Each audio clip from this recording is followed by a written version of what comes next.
हर हर महादेव। देवों के देव महादेव जी के चरण में प्रणाम करती हूँ, मेरा प्रणाम स्वीकार हो। माता गौरा पार्वती के चरण में प्रणाम करती हूँ, मेरा प्रणाम स्वीकार हो। गणपति ललनमा के चरण में प्रणाम करती हूँ, मेरा प्रणाम स्वीकार हो। सब गुरु भाई बहनों के चरण में प्रणाम करती हूँ, मेरा प्रणाम स्वीकार हो। सब देवी देवताओं के चरण में प्रणाम करती हूँ, मेरा प्रणाम स्वीकार हो। माता और पिताजी के चरण में प्रणाम करती हूँ, मेरा प्रणाम स्वीकार हो। गुरु भाई बहन, मैं एक कथा सुनाने जा रही हूँ। इस कथा को पूरा सुनिए और रहस्य जानिए, आधी नहीं। आधी सुनने में शिव गुरु का अपमान होती है और पूरा सुनने में ज्ञान होती है, इसलिए कथा को पूरा सुनिए और रहस्य जानिए। हर हर महादेव, घर घर महादेव। गुरु भाई बहना, एक किसान थे। तो किसान छोटा किसान थे। वो किसान अपने दिन भर खेत में काम करते थे और खेत में काम करके अपना घर जाते थे तो अपना परिवार के साथ सुखी जीवन बिताते थे। उनकी जो पत्नी थी वो भगवान के भक्त थी, शिव गुरु के भक्त थी। शिव गुरु के भक्त थी और भक्ति करती थी, प्रतिदिन भजन कीर्तन करती थी। किसान का एक पुत्र था। गुरु भाई बहन, किसान का एक पुत्र था। तो पुत्र अपने माँ को प्रतिदिन देखता था कि मेरी माँ जो है वो प्रतिदिन भगवान के पूजा करती है, भगवान के भजन करती है, भगवान के जाप करती है। माँ मेरी शिव चर्चा में भी जाया करती है, चाहे कितनों काम रहे फिर भी मेरी माँ जो है शिव चर्चा में जाया करती है, अपने गुरु भाई बहनों से बात किया करती है। आखिर क्यों? कोई तो वजह होगा। वो जो किसान का बच्चा था अपने माता से पूछा, माँ तुम चर्चा में क्यों जाती है, हमें बताओ। ये रानी थी, बेचारी किसान की पत्नी थी, वो बोली, सुनो, हम भगवान के शिष्य हैं, भगवान के हम पूजा करते हैं, भगवान के भक्ति करते हैं, इसीलिए हम चर्चा में जाते हैं। इसमें तुम्हें क्या दिक्कत है? बालक बोला, माँ मुझे कोई दिक्कत नहीं है। भगवान को तू पूजा करती हो, भगवान अन्न क्यों नहीं खाते, भगवान क्यों नहीं बोलते हैं, भगवान क्या तुमसे नाराज हैं? माँ बच्चे के तसल्ली के लिए बोली, बेटा तू नहीं जानता, भगवान जो बड़े बड़े मंदिर में रहते हैं वहाँ बोलते हैं, भगवान छोटे मंदिर में बोलना पसंद नहीं करते हैं क्योंकि सारे लोग भर जाएंगे, इसीलिए भगवान बोलना पसंद नहीं करते हैं। और भगवान सब लोग से बात नहीं करते हैं, जो भगवान का सच्चे भक्त हो उसी से भगवान बात करते हैं। किसान का बच्चा सिर्फ 10 वर्ष का था। ए मन में बालक ठान लिया कि बड़ा मंदिर कहाँ है, बड़ा मंदिर कहाँ है, हम वहाँ जाएंगे। किसी से के मुंह से सुना कि भगवान भोलेनाथ का बहुत बड़ा मंदिर अयोध्या नगरी में है, मिथिला नगरी में है। ऐसा जब सुना तो ये बोला बालक, क्यों ना हम मिथिला नगरी जाएं, अयोध्या नगरी जाएं, हम जाके भोलेनाथ से दर्शन करेंगे। भोलेनाथ क्यों नहीं बोलेंगे, हम उनसे मनाएंगे और मनाकर उन्हें पूछेंगे, महाराज मुझसे क्या आखिर भूल भुलैया हो गया है जो आप बात नहीं करते हैं। उन्हें मनाकर हम पूछेंगे। ये बालक जो था बिना माता पिता के बताए गुरु भाई बहन भगवान से मिलने को लिए निकल गया घर से। इसे पता नहीं था कि कितना दूरी पड़ता है। निकल गया घर से तो चलते चलते बीच में रास्ता में उसको गंगा जी मिल गए, नदी मिल गया। वो बहुत बड़ा गहराई नदी था, गंगा था, बहुत गहराई, जो कि लोग पार नहीं हो सकते थे बिना नाव के। अब केवट को बोले, भैया मुझे उस पार कर दो, हमें उस पार जाना है। केवट बोला, ये बालक जो था हाथ में सोने का कड़ा पहने हुए था, हाथ में सोने का कड़ा था और गले में जो था उसका बहुत सुंदर एक हार पहना हुआ था। एक ही पुत्र किसान का था, बड़े शौक से किसान उसे अपने बेटे को गले में दिए थे, और हाथ में सोने का कड़ा। ये जो केवट था वो केवट बोला उस पार जाना है, तो ये बालक बोला हाँ हमें उस पार जाना है। केवट पूछा किस लिए? ये बालक बोला आपको नहीं पता, आप दिन रात नाव खेपते हैं, आपको ये भी नहीं पता है कि हम किस लिए जा रहे हैं? ये लड़का बोला, तब केवट बोला नहीं हमें नहीं पता है। ये बालक बोला केवट भैया हम उस पार इसलिए जा रहे हैं कि हमें भगवान से मिलने जाना है। केवट बोला कि तुम्हें तो 2 से 4 मिनट होते होते भगवान से मिला देंगे, तू चिंता मत करो। नाव पर बिठा लिया गुरु भाई बहन, और नाव पर बैठाकर और जब बीच धारा में गया तो बालक को कोशिश किया कि गंगा जी में हम टेल दें, गंगा जी में टेल दे, बच्चा मर के छपला जाएगा, इसको हम छान कर हाथ का कड़े निकाल लेंगे और इसका जो गले का हार है वो भी निकाल लेंगे, इसका गले का हार कीमती है। ऐसा देखकर वो जो नाव था, नाव से टेलने का मलाह कोशिश किया, केवट कोशिश किया तो ये बालक जो था, बालक कहता हे भगवान आप क्यों मंदिर में पड़े हैं? हे भगवान महादेव भोलेदानी आप मंदिर में क्यों पड़े हैं? हम तो बीच नाव में खड़े हैं, आप मंदिर से जल्दी से बाहर आइए और मुझे देखिए हम बीच नाव में खड़े हैं। एक केवट मुझे मारने का कोशिश कर रहा है, क्या आपको इच्छा नहीं है कि हम आपके पास आएं और आपके चरण को हम छुएं, आपसे हम बातें करें? भोलेनाथ बच्चा के आवाज सुनकर रो पड़े, इनका आंखों से आंसू झरकने लगा, आंसू झरझर गिरने लगा और सोच रहे भोलेनाथ कि मेरे लिए कितना उस छोटे बालक को आस्था है, एक केवट कितना निर्दयी है, आज किसी तरह से तो बच्चा के मार डालेगा, अब मुझे जाना पड़ेगा।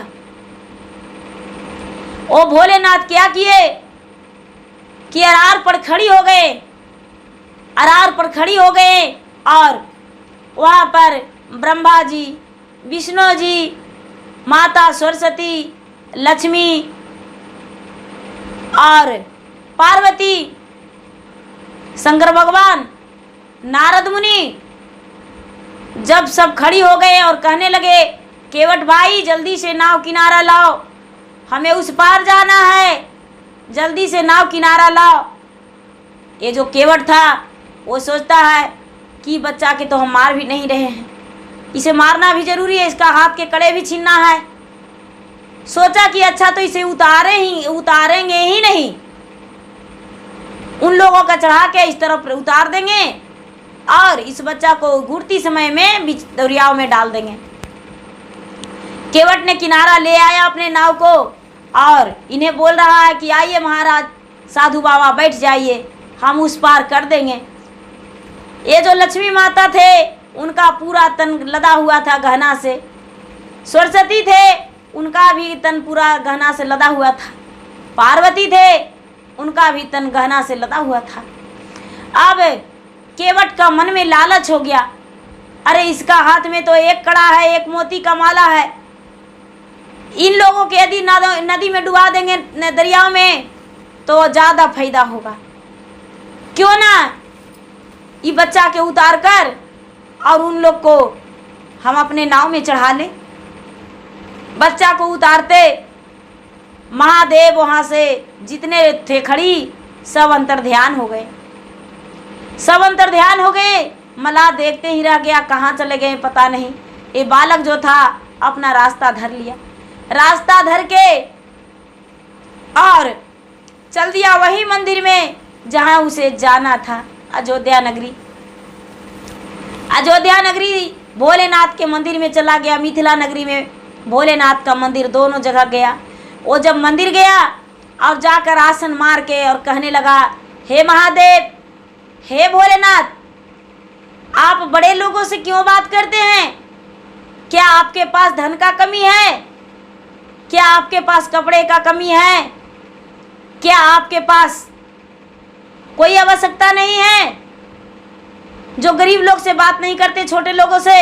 माँ ने मुझे बताई है कि आप बड़े लोगों से बात करते हैं, तो आप मुझसे जब तक बात नहीं कीजिएगा तब तक हम जाने वाले नहीं हैं। अब ये बच्चा दिन रात भूखा मंदिर में आसन मार के और बैठा है। उसको बैठे बैठे बहुत समय बीत गया गुरु भाई बहना। अब भोलेनाथ सोचते हैं कि ये बालक को जब दर्शन नहीं देंगे तो बच्चा तो बिना खाए पिए, बिना अन्न पानी का दंड हो जाएगा इसका। मुझे बहुत बड़ा अपमान होगा, अपराध होगा, बच्चा को दर्शन देना होगा। ब्रह्मा जी से कहते हैं शंकर जी, चलिए महाराज, बच्चा को दर्शन देना है। सबको यहाँ मंदिर में प्रचंड हो गए और कहने लगे, बालक तू क्यों इस मंदिर में आसन मार के बैठा हुआ है? आखिर क्या कारण है? ये बालक कहता है, महाराज आप कौन है पहले पता बताइए, क्योंकि मुझे भगवान से मिलना है। भोलेनाथ कहते हैं, हम भगवान हैं भोलेनाथ। ब्रह्मा जी कहते हैं, हम भी भगवान हैं। विष्णु जी भी कहते हैं, हम भी भगवान हैं। माता पार्वती, माता सरस्वती, माता लक्ष्मी कहते हैं, हम देवी हैं। नारद मुनि भी कहते हैं कि हम भी देवलोक का ही हैं, हम ही नारद भगवान हैं। ये बच्चा सबका देखकर चौंकने लगा और कहने लगा कि तो महाराज, मेरी माँ कहती थी कि बड़े लोगों से दर्शन करते हैं, तो इसमें बड़े भगवान कौन है? शंकर भगवान को सब लोगों ने बता दिए कि ये बड़े भगवान हैं। बच्चा चरण धर लिया, चरण धर के कहने लगा कि तो महाराज, हम आपको पूजा माँ के साथ तो किया करते थे, लेकिन कभी मुझसे बातें नहीं किए थे। भगवान बोले, जाओ बच्चा, 1 साल जब होगा, जब तुम्हारा पूरा साल बीत जाएगा, तो साल बीत जाने के बाद तुम मेरा याद कर लेना, मेरा याद कर लेना। जिस दिन मन हो, जैसे कि सावन का मास हो, या फिर कार्तिक का मास हो, या माघ का मास हो, या फागुन, कोई भी मास में तू एक दिन याद करना, हम तुम्हें दर्शन अवश्य देंगे और जो चाहो तू मांग सकता है। बालक कहता है, महाराज मेरे घर तो दाल भी है, चावल भी है, मेरा शर्ट पैंट सब कुछ है, हम क्या मांगेंगे? हमको माँ भोजन बनाती है, हम खाते हैं प्रेम से। भगवान उसे इन मस्तूका के आशीर्वाद दिए और बालक को अनुमति दिए कि बालक तुम घर चला जाओ। बालक बोला, महाराज हम खुशी खुशी घर चले जाएंगे। महादेव ने क्या किए कि क्षण भर में बालक को उसके माता पिता के पास पहुंचा दिए। माता पिता उसके बेचैन हो गए थे कि मेरा बालक कहाँ चला गया। जब ये बालक घर पहुंचा तो माता और पिता देखने लगे कि मेरा बालक लौट गया है। उसके माता पिता को पूछे, बच्चा तू कहाँ गया था? ये बालक कहता है, आप नहीं जानते हैं पिताजी, हम भगवान से मिलने गए थे, हम भगवान से मिलकर आए हैं। भगवान के सर पे बहुत बहुत बड़े बड़े जटे हैं, बड़े बड़े दाढ़ी, बड़े बड़े मूछे हैं, हाथ में उनका त्रिशूल डमरू है, गले में नाक का हार है और कमर में उनका सुंदर सा मिर्गा छाला है, पैर में चंदन का खड़ाऊं है। बड़े सुंदर महाराज दिखते हैं। वो तो मनुष्यों की तरह नहीं, उनका रूप ही कुछ अलग है। माता पार्वती, सरस्वती, लक्ष्मी, ब्रह्मा, विष्णु सब मुझसे दर्शन दिए, सबसे हम बातें किए और बोले हैं कि साल में एक बार तुम्हें अवश्य दर्शन देंगे। माता पिता इस बात को मजाक उड़ाते हुए कहने लगे, बेटा भगवान कहीं बैठे नहीं रहते हैं, भगवान तो बस मन में बसते हैं, कहीं खड़े नहीं होते हैं। बालक विश्वास दिलाते हुए अपने माता पिता से बताया, नहीं माँ, हम सच में भगवान से मिलकर आए हैं। जब ये बालक बोला कि तो माता बोली कि तो भगवान तुम्हें क्या दिए हैं? बोले, भगवान से हम मांगे कुछ नहीं, भगवान ने बोले जाओ एनमस्तु तुम सुखी रहना। माता पिता उसके घर गए और बच्चा भी गया तो देख रहे हैं उसके माता पिता की अन धन से घर भर गया। अन धन से घर भरा हुआ है, कहीं सोना कहीं चांदी कहीं चावल कहीं गेहूं सब बिखरा पड़ा है। माता का विश्वास हो गया, झट से भगवान भोलेनाथ के मंदिर गई और मंदिर जाके स्नान करके और मंदिर जाके और भगवान से क्षमा मांगी। हे भगवान, आप मेरे पुत्र को दर्शन दिए, ये बहुत खुशी का बात है। हे भोलेनाथ, जैसे मेरा पुत्र का दर्शन दिए उसी तरह सबको दर्शन देते रहिएगा महादेव। हे भोलेनाथ, जैसे मुझे भर दिए अंधन संपत्ति से उसी तरह सबको भर दीजिएगा महादेव। ये बेचारी भगवान से जाकर आराधना की। ये बालक जो था, जब जब उसका याद आता था, भगवान को याद करता था, भगवान उसे दर्शन देते थे। भगवान, बालक निर्छल था, कभी भगवान से कुछ मांगा नहीं, बस सच्चे मन से सच्चे प्रेम से भगवान को भक्ति करता था। इसी कारण भगवान उसे दर्शन देते रहे और जिंदगी भर जब तक वो उसका उम्र रहा, जब तक आयु रहा, तब तक वो पृथ्वी पर रहा, तब तक भगवान भोलेनाथ उसे दर्शन देते रहे। और दर्शन देते थे तो भी बालक नहीं मांगता था। बच्चा पूजा भी करता था तो भगवान से कुछ नहीं मांगा था, भगवान से ही कहता था भगवान आपका दर्शन से बड़ा मुझे कुछ भी नहीं है संसार में। लोगों ने कहते हैं भगवान दर्शन नहीं देते हैं, इसलिए आपका दर्शन पाकर ही हम धन हो गए हैं, आप मुझे दर्शन देते रहिए। भगवान जब याद करता था वो बालक 6 महीने और 1 साल पर भगवान भोलेनाथ उसे दर्शन दे दिया करते थे। इतना ही में वो बालक खुशी था। और बालक जो था इतना धनवान, इतना बुद्धिमान, इतना ज्ञानी, उसका लोग कोई भी सामना नहीं कर पाता था। और वो जो बालक था बहुत ज्ञानी निकला और उसका जब विवाह हुआ तो एक अच्छी सी पत्नी घर में आई और अपना माता पिता के साथ, अपना पत्नी के साथ वो खुशी जीवन बिताने लगा। लेकिन सारा परिवार उनका भगवान के भक्ति में रंगे रहते थे, भगवान के भक्ति में रंगे हुए रहने लगे और पूजा पाठ जैसे करते थे वैसा ही करते रह गए। गुरु भाई बहना, भगवान के जो सच्चे मन से दिल से पुकारते हैं, पूजा करते हैं, तो भगवान किसी रूप में ना किसी रूप में जरूरी खड़ी हो जाते हैं। भगवान अपना दर्शन देते हैं, लोगों को समझ में नहीं आता है, लोगों को परख नहीं पाते हैं। लोग कहते हैं कि जैसे भगवान को कोई परख नहीं सकते, भगवान को कोई परख नहीं सकते, भगवान एक अनमोल रत्न है। भगवान को परख करना ये संभव नहीं है, असंभव है। भगवान का परखना असंभव है। किस रूप से भगवान आते हैं वो कोई पता नहीं। तो गुरु भाई बहना, मेरा वीडियो अच्छा लगे तो इसे लाइक कीजिए, शेयर कीजिए, सब्सक्राइब कीजिए। धन्यवाद।